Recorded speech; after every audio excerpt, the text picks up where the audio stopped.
भारत माता की जय जोहार।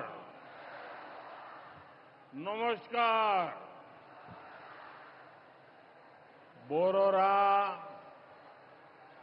आमार प्रणाम नेबेन। छोटोरा भालोबाशा। आप इतनी विशाल संख्या में यहां हमें आशीर्वाद देने आए हैं। मैं हृदय से बंगाल की जनता का अभिनंदन करता हूं। आज एवरेस्ट डे भी है। आज के दिन तेनजिंग नोर्गे जी ने एवरेस्ट पर अपना परचम लहराया था।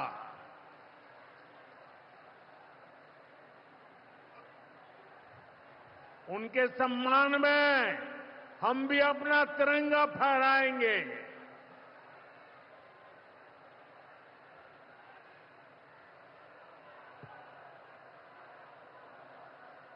और आज ही महान स्वतंत्रता सेनानी रामानंद चटर्जी की जयंती भी है। ये महान संतानें हमें प्रेरित करती है बड़े संकल्पों की सिद्धि के लिए हौसला देती है। साथियों, 21वीं सदी में भारत नए सामर्थ्य के साथ समृद्धि की नई गाथा लिख रहा है। आज देश का हर नागरिक भारत को विकसित राष्ट्र बनाने के लिए जुटा है, दिन रात जुटा है। और विकसित भारत बनाने के लिए पश्चिम बंगाल का भी विकसित होना बहुत जरूरी है। और इसलिए पश्चिम बंगाल को भी नई ऊर्जा के साथ जुटना है। बंगाल को फिर उसी भूमिका में आना होगा जो कभी यहां की पहचान थी। इसके लिए जरूरी है कि पश्चिम बंगाल फिर से नॉलेज का, ज्ञान विज्ञान का केंद्र बने। बंगाल मेक इन इंडिया का एक बहुत बड़ा सेंटर बने। बंगाल देश में पोर्ट लेड डेवलपमेंट को गति दे। बंगाल अपनी विरासत पर गर्व करते हुए, उसे संरक्षित करते हुए तेज गति से आगे बढ़े। साथियों, केंद्र की भाजपा सरकार इसी संकल्प के साथ काम कर रही। भाजपा पूर्वोदय की नीति पर चल रही है। बीते दशक में बीजेपी सरकार ने यहां के विकास के लिए हजारों करोड़ों का निवेश किया है। अब से कुछ देर पहले यहां सिटी गैस डिस्ट्रीब्यूशन नेटवर्क का शुभारंभ भी हुआ है। केंद्र सरकार के प्रयासों से ही कल्याणी एम्स बना है। न्यू अलीपुरद्वार और न्यू जलपाईगुड़ी जैसे रेलवे स्टेशनों का पुनर्विकास किया जा रहा है। बंगाल की व्यापारिक गतिविधियों को उत्तर भारत से जोड़ने के लिए डेडिकेटेड फ्रेट कॉरिडोर बन रहा है। कोलकाता मेट्रो का अभूतपूर्व विस्तार किया गया है। ऐसे अनेक प्रोजेक्ट हैं जो भारत सरकार यहां पूरे करवाने का प्रयास कर रही है। भाजपा सरकार ईमानदारी से सबका साथ सबका विकास के मंत्र को लेकर बंगाल की प्रगति के लिए समर्पित है, क्योंकि बांग्लार उदय तबई विकसित भारतेर जय।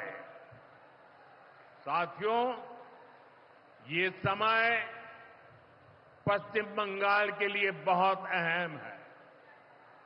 ऐसे में पश्चिम बंगाल के हर नौजवान पर, आप सब पर बहुत बड़ा दायित्व है। आप सबने मिलकर के बंगाल का भविष्य तय करना है। आज पश्चिम बंगाल एक साथ कई संकटों से घिरा हुआ है। एक संकट समाज में फैली हिंसा और अराजकता का है। दूसरा संकट माताओं बहनों की असुरक्षा का है। उन पर हो रहे जघन्य अपराधों का है। तीसरा संकट नौजवानों में फैल रही घोर निराशा का है। बेतहाशा बेरोजगारी का है। चौथा संकट घनघोर करप्शन का है। यहां की सिस्टम पर लगातार कम होते जनविश्वास का है। और पांचवा संकट गरीबों का हक छीनने वाली सत्ताधारी पार्टी की स्वार्थी राजनीति का है। साथियों, यहां मुर्शिदाबाद में जो कुछ हुआ, मालदा में जो कुछ हुआ, वो यहां की सरकार की निर्ममता का उदाहरण है। दंगों में गरीब माताओं बहनों की जीवन भर की पूंजी राख कर दी गई। तुष्टीकरण के नाम पर गुंडागिर्दी को खुली छूट दे दी गई। जब सरकार चलाने वाले एक पार्टी के लोग, विधायक, कॉरपोरेटर ही लोगों के घरों को चिन्हित करके जलाते हैं और पुलिस तमाशा देखती है, तो उस भयावह स्थिति की कल्पना की जा सकती है। मैं बंगाल की भद्र जनता से पूछता हूं, क्या सरकारें ऐसे चलती हैं? यही भावेश्वर कर चलेगी? साथियों, बंगाल की जनता पर हो रहे इन अत्याचारों से यहां की निर्मम सरकार को कोई फर्क नहीं पड़ता। यहां बात बात पर कोर्ट को दखल देना पड़ता है। बिना कोर्ट के बीच में आए कोई भी मामला सुलझता ही नहीं है। बंगाल की जनता को अब टीएमसी सरकार के सिस्टम पर भरोसा नहीं है।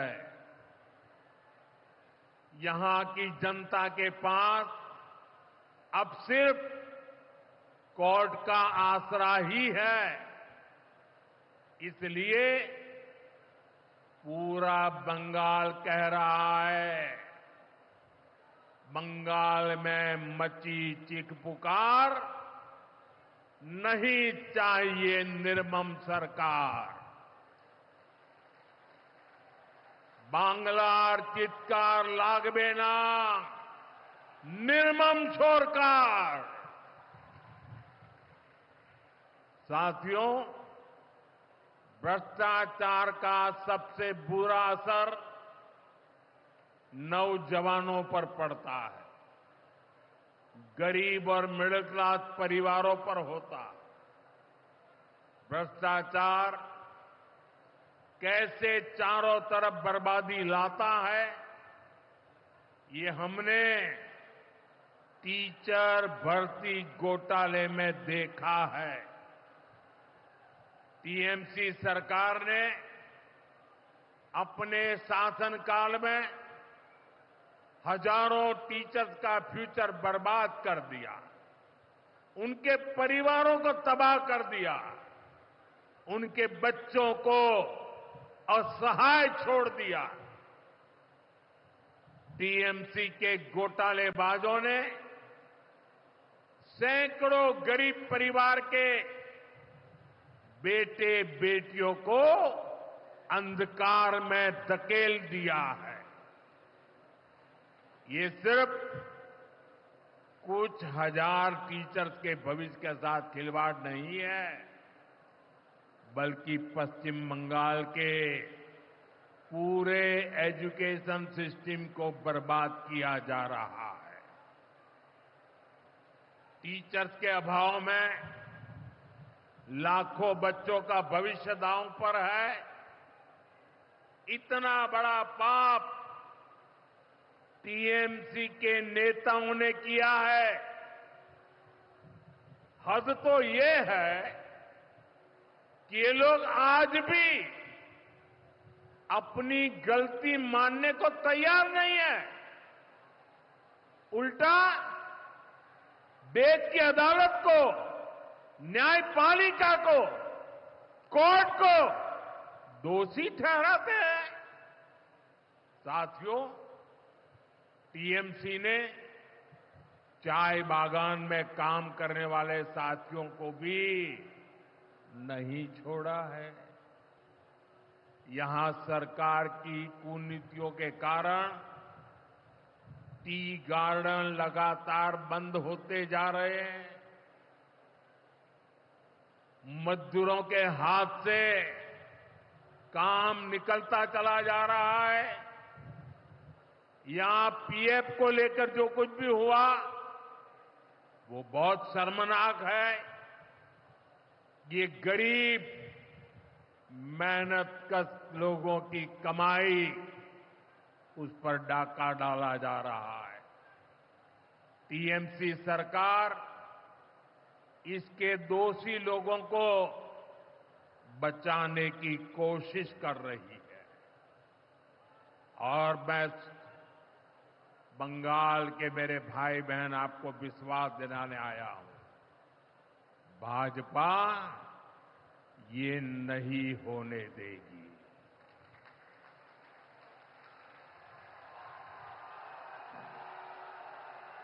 साथियों, राजनीति अपनी जगह पर है, लेकिन गरीब, दलित, पिछड़े, आदिवासी और महिलाओं से टीएमसी क्यों दुश्मनी निकाल रही है। पश्चिम बंगाल के गरीब एससी, एसटी, ओबीसी के लिए जो भी योजनाएं देश में चल रही है, उनमें से बहुत सारी योजनाएं यहां लागू ही नहीं होने दी जा रही है। पूरे देश में करोड़ों लोगों को आयुष्मान योजना के तहत मुफ्त इलाज मिल चुका है, लेकिन मुझे दुख के साथ कहना पड़ रहा है, इसका फायदा पश्चिम बंगाल के मेरे भाई बहनों को नहीं मिल रहा। पश्चिम बंगाल का कोई साथी अगर दिल्ली, बेंगलुरु, चेन्नई गया है, उसको वहां मुफ्त इलाज नहीं मिल पाता है, क्योंकि निर्मम सरकार ने बंगाल के अपने लोगों को आयुष्मान कार्ड देने ही नहीं दिया। आज देश भर में 70 वर्ष से ऊपर के बुजुर्गों को 5 लाख रुपए तक मुफ्त इलाज की सुविधा मिल रही है। मैं तो चाहता हूं कि पश्चिम बंगाल में भी 70 वर्ष से ऊपर के सभी बुजुर्गों को मुफ्त इलाज की सुविधा मिले, लेकिन टीएमसी सरकार ये नहीं करने दे रही है। केंद्र की बीजेपी सरकार देश भर में गरीब परिवारों को पक्के घर बनाकर दे रही है, लेकिन पश्चिम बंगाल में लाखों परिवारों का घर नहीं बन पा रहा है, क्योंकि टीएमसी के लोग इसमें भी गरीब के पास से कट और कमीशन की मांग कर रहे हैं।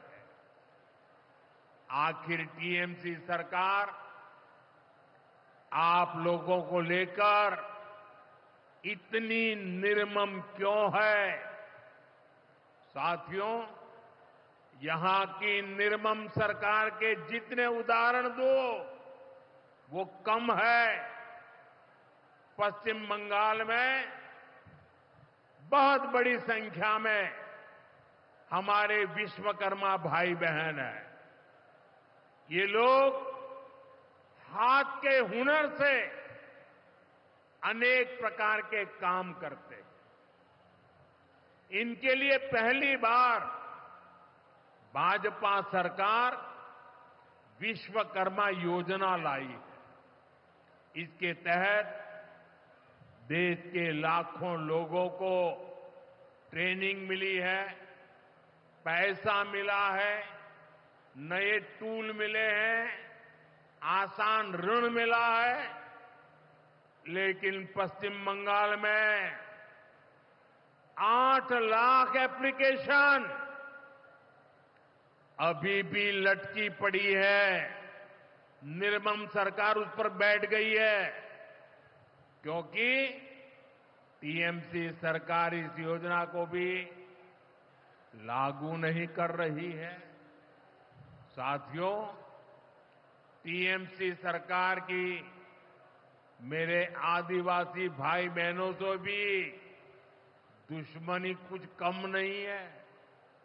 देश में पहली बार जनजातियों में भी सबसे पिछड़ी जनजातियों के लिए पीएम जनमन योजना बनाई गई है। पश्चिम बंगाल में बहुत बड़ा आदिवासी समाज है। टीएमसी सरकार गरीब आदिवासियों का विकास भी नहीं होने दे रही है। उसने पीएम जनमन योजना को यहां लागू नहीं किया। टीएमसी हमारे आदिवासी समाज को भी वंचित ही रखना चाहती है। साथियों, टीएमसी को आदिवासी समाज के सम्मान की परवाह नहीं है। 2022 में जब एनडीए ने एक आदिवासी महिला को राष्ट्रपति उम्मीदवार बनाया तो सबसे पहले विरोध करने वाली पार्टी टीएमसी थी। बंगाल के आदिवासी इलाकों की उपेक्षा भी यही दिखाती है कि इन्हीं आदिवासी समाज से टीएमसी वालों को कोई लगाव नहीं है, कोई लेना देना नहीं।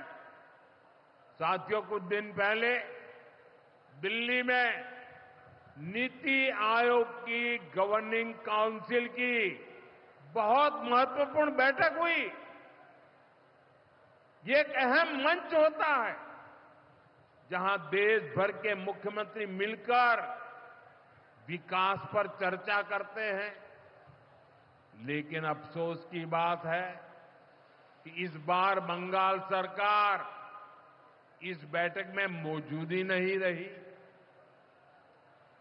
दूसरे गैर भाजपा शासित राज्य आए, सभी दल के नेता आए, हमने साथ बैठकर चर्चा की, लेकिन टीएमसी को तो सिर्फ और सिर्फ 24 घंटा पॉलिटिक्स करना है और कुछ करना ही नहीं है।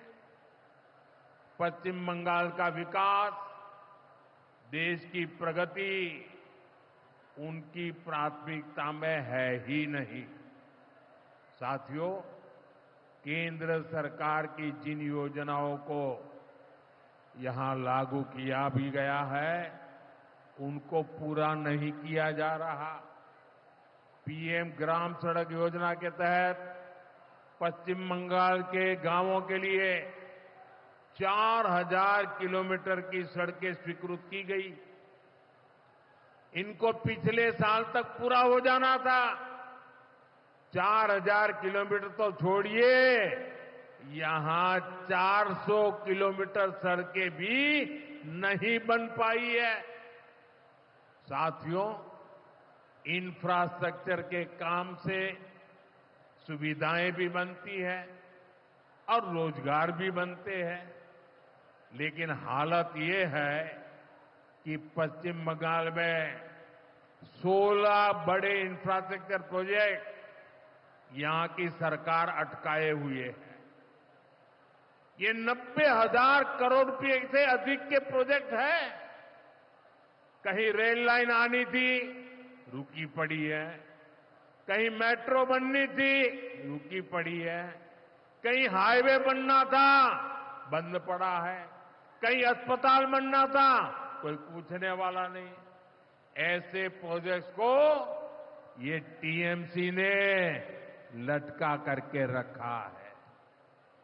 ये पश्चिम बंगाल के आप लोगों के साथ बहुत बड़ा धोखा है।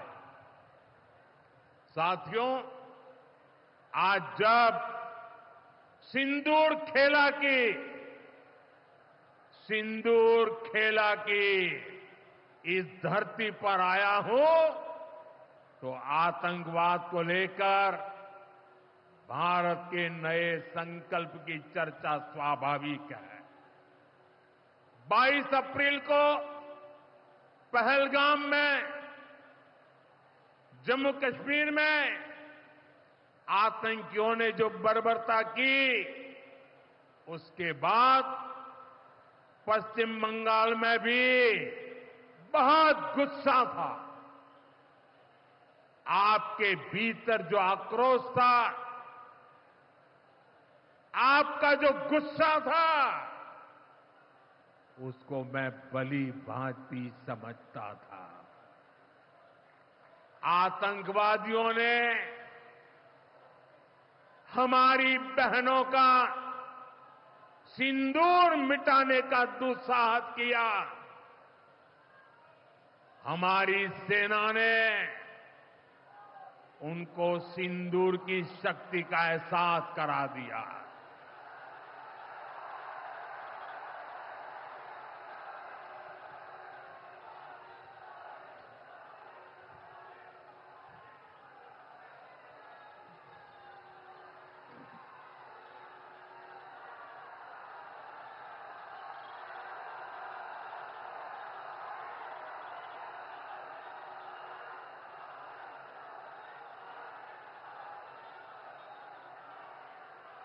हमने आतंक के उन ठिकानों को तबाह किया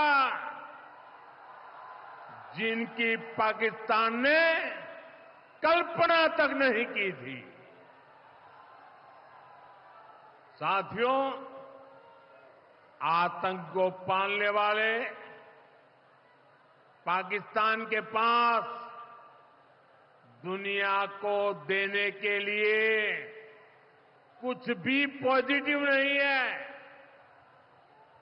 जब से वो अस्तित्व में आए हैं तब से ही उसने सिर्फ आतंक को पाला है। 1947 में बंटवारे के बाद से ही उसने भारत पर आतंकी हमला किया। कुछ सालों के बाद उसने यहां पड़ोस में आज के बांग्लादेश में जो आतंक फैलाया, पाकिस्तान की सेनाओं ने जिस प्रकार बांग्लादेश में रेप किए, मर्डर किए, वो कोई भूल नहीं सकता। आतंक और नरसंहार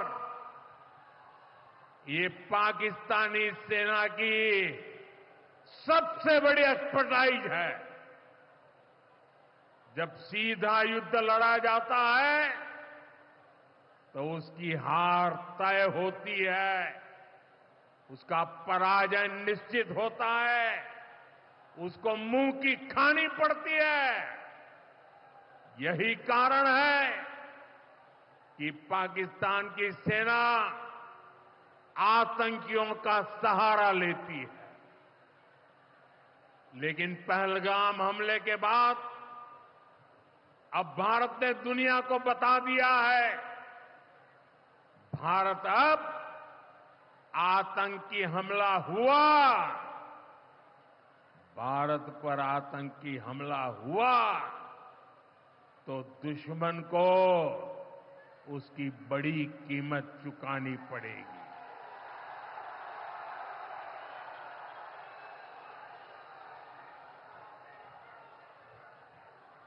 और पाकिस्तान समझ ले, 3 बार घर में घुस करके मारा है तुम्हें।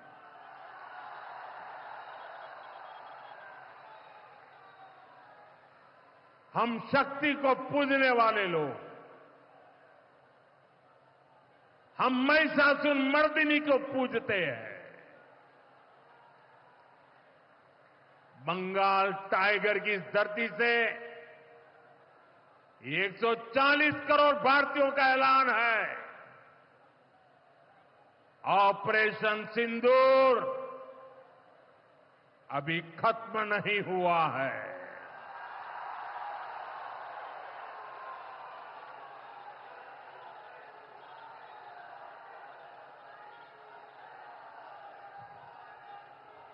साथियों, पश्चिम बंगाल को अब हिंसा की, तुष्टीकरण की, दंगों की, महिला अत्याचार की, घोटालों की राजनीति से मुक्ति चाहिए। अब पश्चिम बंगाल के सामने भाजपा का विकास मॉडल है।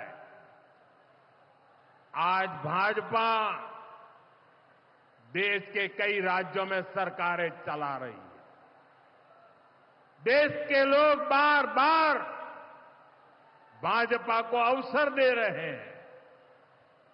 पड़ोस में असम हो, त्रिपुरा हो या फिर ओडिशा, यहां भाजपा सरकारें तेजी से विकास कार्यों में जुटी है। मैं बंगाल के सभी भाजपा कार्यकर्ता साथियों से कहूंगा, हमें कमर कसकर तैयार रहना है।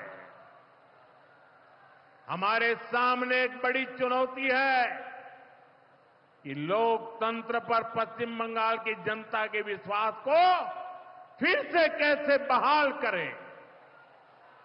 हमें पश्चिम बंगाल के हर परिवार को सुरक्षा की, सुशासन की और समृद्धि की गारंटी देनी है। इसके लिए आने वाले दिनों में अपने प्रयासों को हमें और तेज करना होगा। साथियों, विकसित भारत बनाने के लिए पश्चिम बंगाल का तेज विकास बहुत जरूरी है। हमें पश्चिम बंगाल को उसका पुराना गौरव लौटाना है। ये हम सभी मिलकर करेंगे और करके रहेंगे। एक बार फिर आप सभी को इतनी बड़ी संख्या में यहां आने के लिए बहुत बहुत आभार व्यक्त करता हूं। मेरे साथ तिरंगा ऊंचा करके बोलिए, भारत माता की, भारत माता की, भारत माता की, भारत माता की। बहुत बहुत धन्यवाद।